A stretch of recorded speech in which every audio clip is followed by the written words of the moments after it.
away and find serenity. Oh, the canvas can do miracles. Just you wait and see. Didn't believe me. Sailing takes me away to where I've always needed to be. Free the wind to carry me. Soon I will be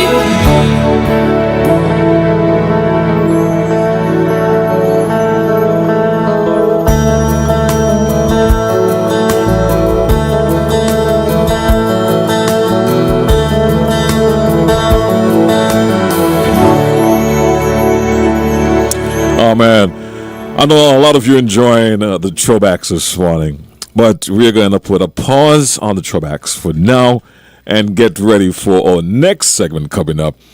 It's our fire and rescue service program from the offices here in St. Kitts and Nevis. That's the St. Kitts and Nevis Fire and Rescue Services, and we'll have in the studio Chief Fire Williams and Fire Substation Officer Hodge. Right. I didn't want to demote you, my brother. I didn't want to demote you. We'll be back right after this. We'll take a quick break. Remember, the morning show is coming to your compliments: National Bank, the Cable, Smart Electronics, Quartz, Domino's, and the Bank of Nevis. Are you tired of Wi-Fi dead zones in your home? The Cable has the ultimate solution with our whole home Wi-Fi coverage. Say goodbye to frustrating signal drops and hello to seamless connectivity in every corner of your home. No more Mom, my tablet's not working in my bedroom. My game is freezing, Daddy. or WhatsApp calls dropping as you walk around the house. So many people struggle with dead zones and restricted Wi-Fi, and the Cable has the answer. Enjoy full blanket increased Wi-Fi coverage with installation in 48 hours or less. Whole home Wi-Fi coverage is here. Get the whole family connected today. Come in or call the Cable at 465-2588 to get your whole home Wi-Fi boost installed. The Cable, always giving you more. Terms and conditions apply.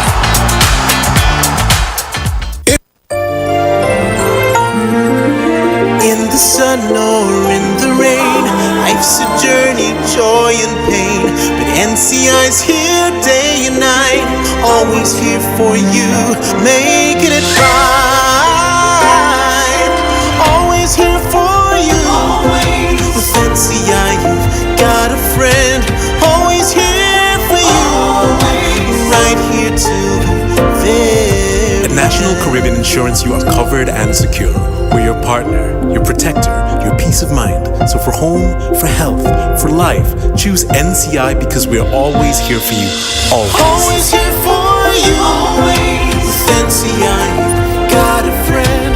Always here for you. Always. Right here till the very end. Always here for you. Always. With NCI, you've got a friend. Always here for you. Always. Right here till the very end.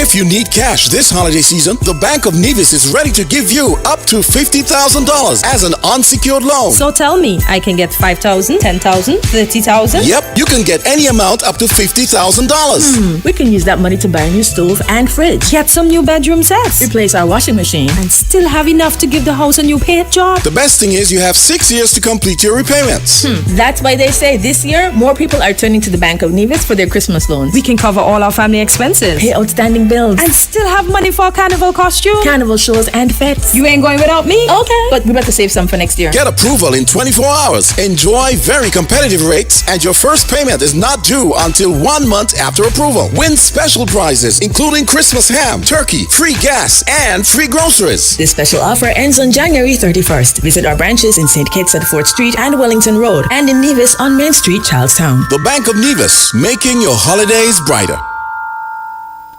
This message brought to you by ZIZ and the Fire Department of St. Kitts and Nevis. I am Woman Fire Officer Mavis White Archibald with your safety tip for today. Install smoke alarms on every level of your home, inside bedrooms and outside sleeping areas. Test smoke alarms every month. If they are not working, change the batteries. This message was brought to you by ZIZ and the St. Kitts Nevis Fire Department. Good morning once again and welcome back to the Outwork Network. Right now we're getting into our first program for the year 2025 with Fire Substation Officer Hodge, who's in the studio with me, for those of you who are not viewing. And for those of you who are viewing, that's the officer you're seeing. We'll be joined by Fire Chief Williams in just a bit. Let me say good morning to you, Mr. Hodge. How are you doing today? All right, good morning, GQ, and good morning to our listening and viewing audience. It's a pleasure to be back here at ZIZ. I would like to wish everyone a happy new year on behalf of the St. Kitts and Nevis Fire and Rescue Services. I hope I'm not overstepping. I'm guessing that Chief Williams would really like to share those sentiments as well. But it has been a wonderful day so far and a wonderful Christmas season for us at the fire service. Say the least to the road fatalities we've been having. So even though our fires have been down, the number of road fatalities is now concerning, not to us only in the fire department. Should not be concerning to us alone, but to our nation on a whole. Yeah, you're doing good. And then he'll come across. Right, you can go across. Just switch the mic. That's okay. There we go.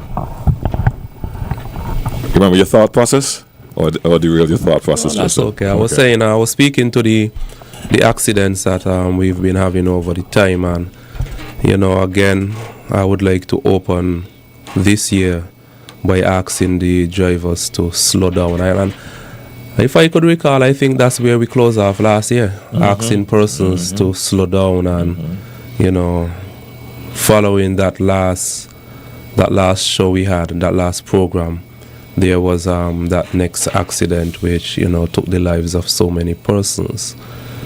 And just last week we had the one where the infant would have passed. So as I say, even though our fires are down for now, it is very, very much alarming and very much concerning to us the number of accidents we've been having. So Chief Williams is now here. I would like for him to, just give his regards and chime in a bit, if you may. Thank you, sir. Good morning, GQ. Good morning. Good morning. Good morning, the listening audience. It is a pleasure to be back. I was really, really, really, really anxious to get this show back on the road. And so I firstly want to wish everybody listening Happy New Year, prosperous one. I trust that you would commit all your plans to God, and He would see you through, put everything to Him. I also want to wish the staff here at ZIZ a bright and happy New Year likewise. Thank you. And just to continue off on what Mr. Hodge was speaking about, this I don't think we can overemphasize the importance of paying attention to the traffic rules and regulations. We are not here to talk traffic, but it's affecting everybody. Fire, EMS, police, we are all being affected, and the general public, we are all being affected by the way we drive. And so I want to make another appeal for us to please drive with jockey and attention. St. Kitts is a very small place. 40 miles per hour could take you anywhere in St. Kitts in good time. What we need to do is to learn to manage our time properly. Give ourselves enough time to get where we need to go and stop the rushing, especially if you're driving a vehicle with more than one occupant. Bus drivers, school bus drivers, all drivers, we need to drive with jockey and attention, because as I see that it's not just affecting the family members who would have had someone directly involved in the accident. It is affecting the persons who have to respond to these accidents. It affects us emotionally, it affects us physically. It places an additional strain on our resources. And so we are asking for us to please slow down. We have to drive with jockey and attention. We have to be more responsible than this. So I'm appealing to us to please adhere to the traffic rules. And while the chief is asking persons to slow down, I mean, that is my sentiment as well. Persons out there, they feel like, I could drive, so I don't have to. But remember, you're not the only road user. You're not driving for yourself, because as much as you can drive and maybe you choose to drive a little too fast, the other driver do some foolishness on the road, ends up on your side, and that doesn't mean that the collision would end good. Even though it is not your fault, the speed at which you are traveling would cause it to end up in a fatality. So if you both can just slow down a bit, as the chief said, manage your time. Let us, if we want to get from Sandy Point to Bastia, the driving time is about 25 minutes. So turn off from home in 35. So just in case there's a roadblock somewhere, it gives you a little extra time to get to where you want to go, and it's better to reach to where you want to be rather than not to reach at all. Sure. Let me ask you this, Daryl. Are there specific locations or areas or times that you have observed for accidents that you see happening? Have you observed? Have you been paying attention to those areas? You can say to us, well, hey, we've seen accidents in increasing in this area. We've seen accidents happening in this area at certain times. Well, for me, I would have responded to the most recent, well, not the infant one, but the West, where they had the 2 fatalities on the bypass just across here, and those at Sandy Point. There were 2 different locations. I honestly can't say that I responded to any in one specific area over a period of time. Those statistics we would need to get from traffic. But what I responded to me, they were on roads where we would consider maybe like a highway. Roads where persons tend to speed because you have a long strip of road, uninterrupted, no curves. So we find that accidents are occurring in these places. I mean, not just these places, but it seems as though persons take advantage of these roadways where they have uninterrupted stretch of road, and probably decide to, hey, let me step down. I will just choose to step down at the wrong time. And I would like to add, I saw an accident, but I didn't see it happen. But one of the accidents involved an ambulance that struck a tree on the Kim Collins Highway. And it appears that the ambulance was en route to an emergency call. And whatever transpired, they collided with a tree. And as Mr. Hard would have mentioned, it was no fault of the ambulance driver, but the ambulance got into the accident, and there was no other vehicle to indicate, well, I was at fault. They just continued driving. Wow. And now we have an ambulance off the road. Right. We are down an ambulance because somebody did something wrong, which resulted in one of the government's assets now off of the road. So now the government has to spend more money to replace it, because we need the ambulance. again, even that is another appeal. And what if the patient was already in the ambulance? So then you may have caused further injury to the person in the ambulance. So we really need to be more cautious and more prudent in our decisions when it comes to driving. You've been on the road for assisting in these accidents. What type of collisions are you seeing? For example, head-on, rear end. What type of collisions are you seeing? Well, in both instances, to me, it appears that they were head-on collisions. The one at Kim Collins. That's no. FT Williams. FT Williams. Based on the damages, especially to the vehicle that was still on the road, it sustained mostly front-end damages. At the one in Sandy Point, that sustained mostly front-end damages as well from what I saw. Right? So most of them appear to be front-end incidents. How has this impacted your response time in terms of these accidents? Well, it doesn't necessarily affect our response time as it relates to us responding to the scene.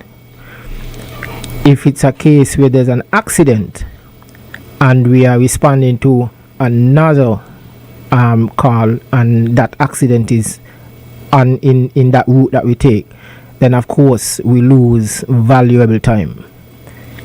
We lose precious time in getting to the other emergency where we really need to get. And in the case of a fire spreads very fast.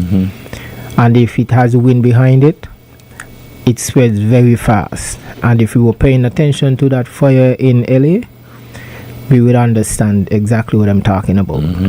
Fire spreads extremely fast. Once it has the right conditions, seconds could make a difference, because had we gotten there 5 seconds earlier, we could have stopped a potential hazard. But because of the accident on the road, we are delayed, and so we're not there on time to make any significant impact. What would you say to individuals who are concerned about why fire officers are on the scenes of accidents? Can you share who should be responding to accident? Well, we are all emergency personnel. Accidents is an emergency. We are trained, and as a matter of fact, when it comes to accident, fire department is the only entity that has the tools to deal with accidents that involves entanglement, where the person is trapped and vehicle extrication is needed. Fire department is the only department that has the proper tools for that. So that is one of the main reasons why we are on accident scenes. We don't respond to all accidents, because some accident does not require extrication, so we are not called for those type of accidents. But as long as a person is trapped, you will see fire department on scene. If there's a fire involved, of course, fire department will be on scene. What are some of the challenges you face while being on scene dealing with an accident? One of the major challenges would be the crowd most times. We do have some challenges from time to time with crowd control, and especially where family members are involved. You know, they are emotionally driven, so sometimes we try to understand, because a lot of times they're not acting, they're just acting from emotion, and so that too sometimes delay the operation, because we now have to focus on getting crowd back and still focus on what we are doing. Now, once we have police on scene, then the police minimize that, because the police deal with crowd control and keep the people out, because what happens is we don't want any further injuries to anybody else. We are suited up, we are protected. The public, we are not. If there's an explosion, even though we might be injured, the injuries might be minor compared to you who are not fully protected. You might be sustain more serious injuries. And so we have the public, of course, being one. Mr. Hodge, you trying what I would like to say is in terms of injuries as well. Sometimes where family members show up at the scene where their family members are involved in these accidents, and they come about, they delay the process by trying to tell you how to do your work that you are trained to do. They may add to injuries by forcing themselves in and trying to hug that person to comfort them. And you at that time you don't know exactly what injuries they have. You need to basically prepare them in a way, expecting the worst but yet hoping for the best. So if that person being in the accident may have had some kind of spinal injury, a family member coming in and they're trying to pull them out in a way which is not suited, they can add to the injuries of that person and making those injuries lifelong injuries.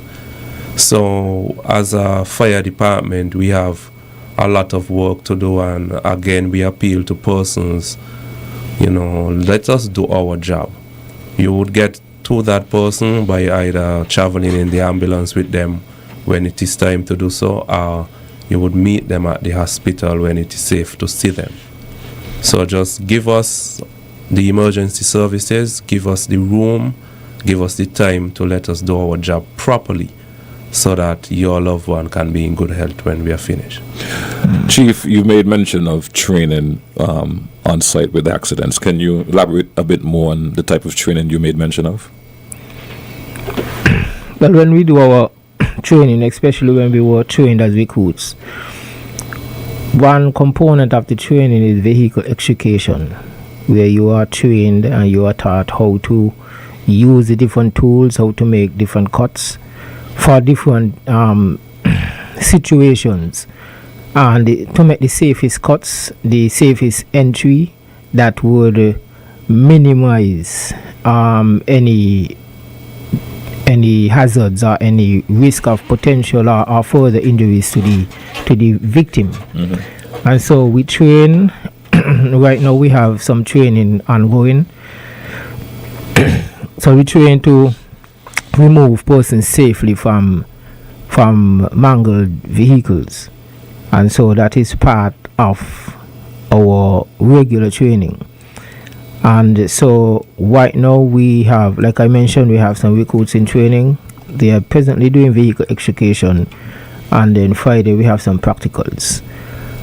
Either fortunately or unfortunately for us, we don't have a structured training site, so we have a good enough relationship with Solid Waste, so they would allow us to come on the landfill and just do what we want to do with all those old vehicles. Mm-hmm. And it really helps because we cut them up, they're already on the landfill, so we don't have to worry about moving them from here to there. Mm-hmm. They're already there, so we get to cut them up.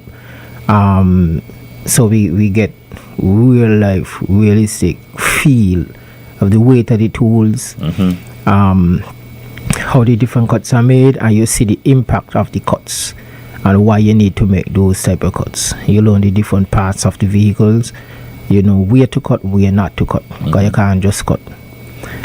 So yeah, that's the training I was talking about. All right, great, thanks. Any focus on stabilizing individuals while they're on the scene, just in case you get there before EMS? That too also part, because the thing about firefighting, you have to be cross trained, because in some instances we get on site before EMS, and of course there are times where EMS is already on site, so they basically take charge. So we are cross trained in emergency response care, emergency response courses. The last one we had was last year June, and we do our training with the nursing, the health division of CFBC, and so we know the basics. Stabilize the neck. Once it's an accident, you stabilize the neck. Minimize the movement of the neck. Apply them to a spinal backboard. You apply your cervical collars. The basics.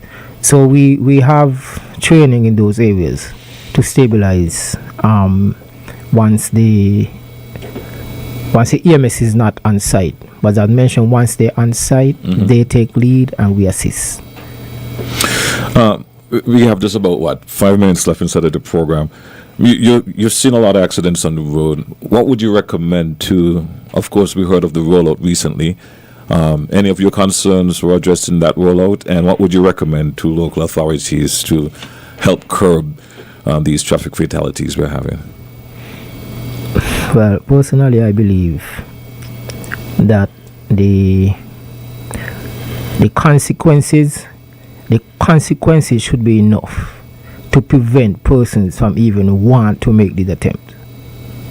Once they know what the consequences are, they would not even want to attempt it. That's my first thing. We need to have, and I think this might have been in the rollout, to be honest. We need. I watch TV. So I see it on TV. So, and I think it was mentioned by the PM, I think, where you have cameras that snapshot persons when they run red lights, when they're speeding, and ticket them, and the penalty should be so harsh that they would not do it again. We have police, and I can only speak of what I would like to see. I don't know if the resource is there enough for that, but you have police, in various positions where speeding is likely to happen. They see a police right there, they are surprised. You catch them right while they're committing the offense, and you deal with them right there. You know what I mean? And so, off the top of my head, I think those are some of the things that needs to be put in place. And also, if persons know of persons who like to speed, might either talk to them or report them. Right now, we're having issues with persons who we don't have persons so much who not pulling over. Persons are pulling over. Persons would stop and allow the emergency vehicles to pass. I've seen it. But I've also seen where persons are now trying to outrun. They're trying to outrun the emergency vehicles. And so that two places are another risk, because the emergency vehicle is already going maybe 60, 70 miles per hour. And you're outrunning that vehicle. It means that you're going like 90 miles per hour. So you are more likely to get in an accident and cause a problem. So don't outrun any emergency vehicle. Just go to the side. Don't drive behind them either to try and follow them. Don't do it. So we've seen that happening. So we want to thank those of us who are adhering to the sirens and pulling over. It really helps. It improves our response time. We really want to thank you for responding to our appeals. But for those who are still playing daredevils and trying to outrun, please refrain from doing that. It's a dangerous practice. Thank you so much. Hodge, fire substation officer. Right, well, just for me, in closing, I would have listened a good number of death announcements last week, and most of them were persons involved in these accidents. Persons that would have left home healthy, left home just to go somewhere to come back.